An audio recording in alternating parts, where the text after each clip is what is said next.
Yes, mbasuhuze cyane mbifurize igitondo cyiza nanone. Nkomeze mbabwire ni mukomeze kugubwa neza aho muri mu nce zitandukanye z'igihugu. Iyi ni Fly TV Rwanda, nk'ibisanzwe tubagezaho amakuru atandukanye avugwa muri showbiz nyarwanda, ibintu biba bitandukanye bigenda bicicikana hirya no hino. Uyu munsi rero mw'abantu mwe murabizi ibintu bimaze kuba byafata indi ntera, ibintu bimaze kuba byafya ururondogoro hirya no hino. PHILPETER na YAGO bakozanyijeho. PHILPETER na YAGO bakozanyijeho kabisa, imuriro uri kwaka, ni fire ni moto mw'abantu mwe. Aha, yes, PHILPETER, YAGO, Lucky, Nzeyimana ndetse n'abandi banyamakuru bakaba bakozanyijeho kuri poste imwe ya PHILPETER 250 kuri Instagram y'uyu musore. Hari umuntu nk'uko mubyumva waje kabisa byihuse cyane atuka PHILPETER ndetse na nabi anyuze muri SMS cyangwa se muri voice noti za Instagram, abwira PHILPETER amagambo mabi cyane, amagambo umuntu ashobora kuvuga ko ashobora kuba amushinja kuba uyu musore PHILPETER ashobora kuba ari we wakoze cyangwa se wasibye YouTube channel ya YAGO cyangwa se YAGO TV show.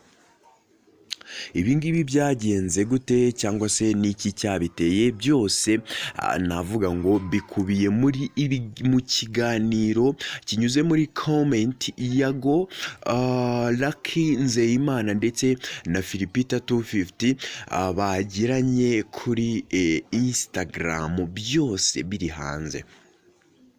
PHILPETER yagize ati muvandimwe YAGO akimara gutukwa aya magambo, bakimara kumutuka nyine wa mufana akimara gutuka PHILPETER, amubwira ati PHILPETER wagabanyije ibintu by'amatiku, ati mwareka YAGO agakora, ati bite byanyu, ati iyo mufashe umuntu mukamugambanira, ati biba bimaze iki, ati bibamarira iki?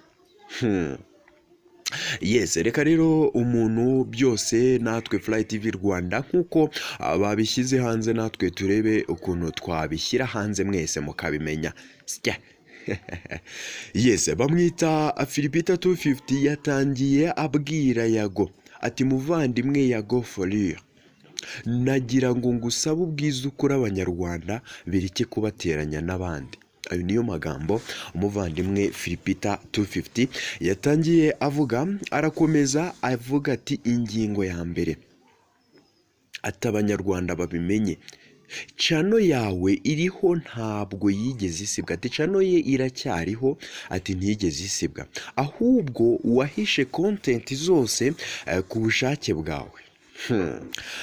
Indi ngingo ya kabiri, PHILPETER ati impamvu zishobora kuba zarabiteye, it's either wa violating the community guidelines za YouTube ndetse baguha strikes na probation yo kudapostinga for a given period, kandi wakuyeho content kugira ngo udahabwa izindi strikes, channel yawe igafungwa burundu. Murumva ubwo uyu ni PHILPETER nicyo kintu asobanura ndetse arimo arabishimangira, sibyo? Indi ngingo ya gatatu PHILPETER yashyize muri comment ya story ye, yavuze ati niba ari copyright content or report z'abantu zaguhesheje strikes, ubwo yabwiraga YAGO ugahisha content zose ngo badakomeza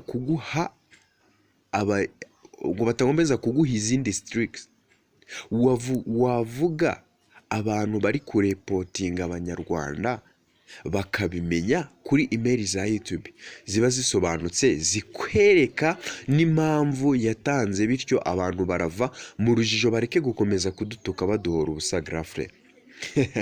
Yes, yakomeje avuga ati maze iminsi nakira message nk'izi nkaceceka kubiba urwango twese tujye tubyirinda. Mw'abantu mwe ibintu biri ku rundi rwego. Bamwita Lucky Nzeyimana nawe yahise avuga ati PHILPETER 254 this thanks for this information. Ubwo YAGO for real byaba byiza nawe atubwije ukuri uwaripotinze, bityo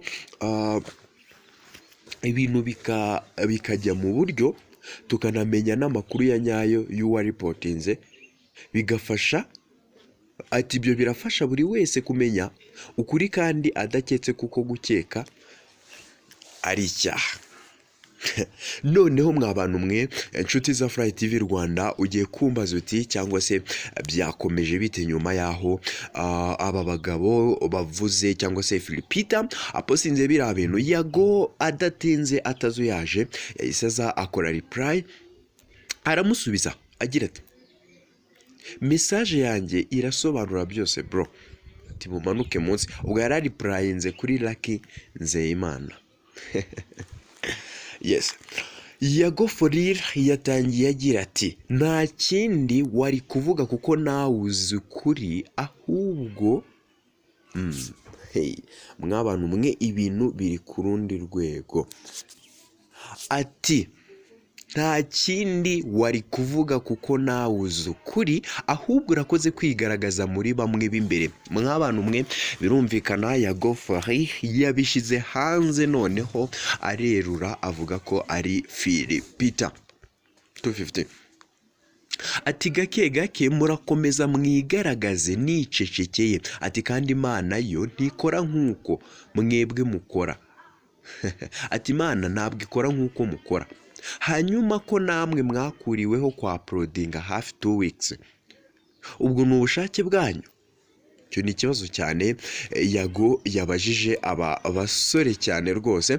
Ati cyangwa abonye nawe ubonye nawe bikubayeho wumva wavuga ubusa nk'ubwo uvuze? Ati wowe noneho reka nkwerurire, wangenzeho kuva kera, n'ubwo buryarya bwawe abantu barabuzi. Wirirwa untumaho abantu ibyo uvuga byose kuri njye bingeraho, kandi nk'uko abenshi bamaze kumenya, ubu noneho urigaragaje neza byeruye, kandi urakoze gutuma rubanda bakumenya. Ibintu bimaze gufata urwego mwa papa, ibintu byamaze kwangirika. Ati uburyarya bwanyu burambiranye, kandi disi ubu wumvaga batazakumenya. Ati wowe na timu yawe nta kindi nababwira uretse kukubwira ngo amahirwe masa, ariko musore YAGO ashobora kuba yarabibabariyemo papa, kandi disi ubu wumvaga batazakumenya. Ati wowe na timu yawe nta kindi nababwira aturetse kukubwira ngo amahirwe masa, ariko muzafata ubusa.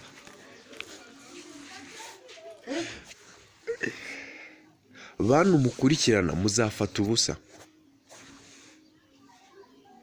Mu magambo akomeye cyane YAGO for real yakomeje abwira cyangwa se yanzura ibyo yabwiye aba basore mw'abanyarwanda mwe. Ibintu bimaze gufata urundi rwego.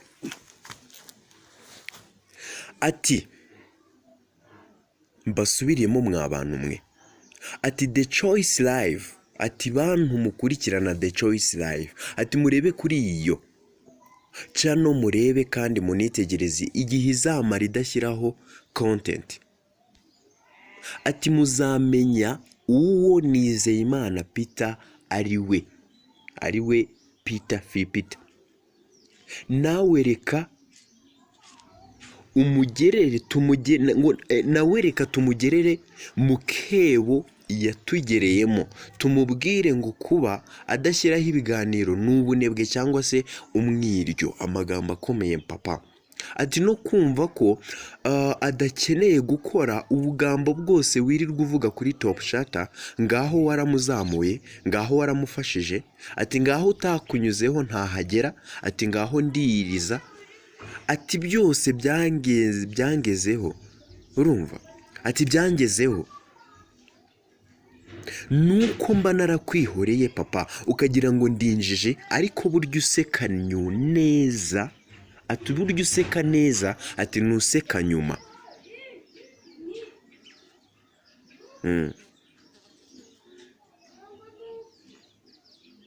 Ati good luck mu byo murimo gukora ariko cano yaba terminated ati yarangiraho burundu ati yagaruka bayisubizaho ati wowe ntuzigera unshyira hasi wowe mbaye mbikumenyesheje ejo nafungura n'iyindi cano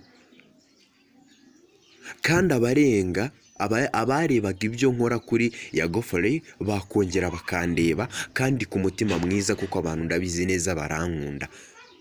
Turakoze cyane komerezaho PHILPETER 250 nayo magambo YAGO yakomeye yanzuye abwira uyu musore wacu PHILPETER 250 ibintu rero byaciye ururondogoro. Comment ni nyinshi nishwashwa ntabwo wazivuga ngo uzirangize.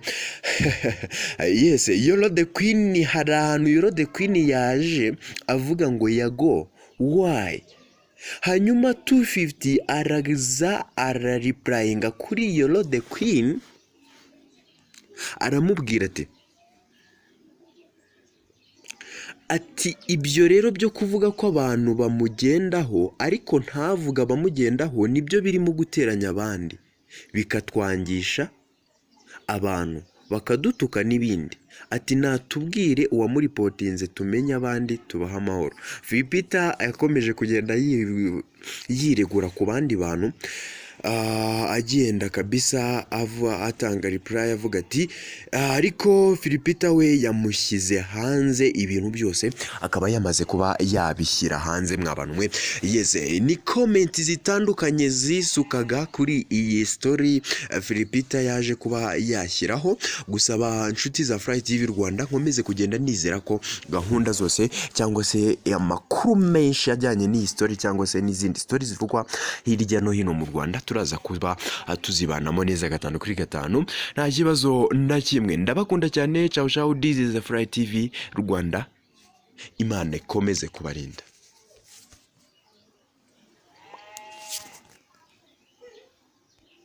PHILPETER umeze bite? Ntagira ikintu byose ari nka ubu kugenda ukaripotinga YouTube channel y'abandi koko umusaza gushaka kumukura ku mugati. Ikigo gigaciro.